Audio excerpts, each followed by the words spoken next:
आदिवासी बहुल तालुका असलेल्या दिंडोरी तालुक्यातील पांडाणे टोलनाका टोल वसुलीसाठी सुरू करण्यात आला असून या टोलच्या 25 किलोमीटर अंतरावर वास्तव्यास असणाऱ्या वाहन चालकांना टोल माफी देण्याची मागणी अंबानेर ग्रामपंचायतीचे माजी सरपंच संतोष रेहेरे यांनी केली आहे। महाराष्ट्र व गुजरात या दोन राज्यांना जोडणाऱ्या वणी सापुतारा रस्त्यावरील पांडाणे टोल नाक्यावर वाहन चालकांकडून टोल वसुलीस प्रारंभ करण्यात आला आहे।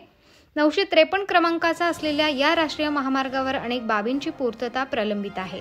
वणी पिंपळगाव रस्त्यावर डिव्हायडर नाही, अनेक ठिकाणी साईड पट्ट्यांचे अस्तित्व नाही, तसेच रस्त्यालगत अपघातास आमंत्रण देणारे मानवनिर्मित अडथळे ठिकठिकाणी दिसून येतात। दरम्यान पांडाणे व परिसर हा आदिवासी बहुल भाग असून या पंचक्रोशीत आदिवासी बांधव मोठ्या प्रमाणावर शेती व्यवसाय करतात।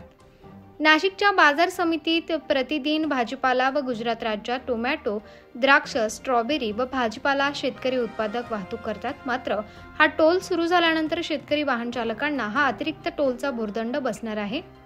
कारण रस्त्याचा दर्जा व पूर्तता याचा समन्वय व ताळमेळ बसवणे संबंधी त्यांना हे आव्हानच आहे। अनेक ठिकाणी अपघात प्रवण क्षेत्र असून अपघातानंतर तातडीने उपचार व वैद्यकीय मदत उपलब्ध करून देणे व अपघातानंतर वाहतूक व्यवस्था सुरळीत व सुरक्षित करण्यासाठी पावले उचलावी लागणार आहेत।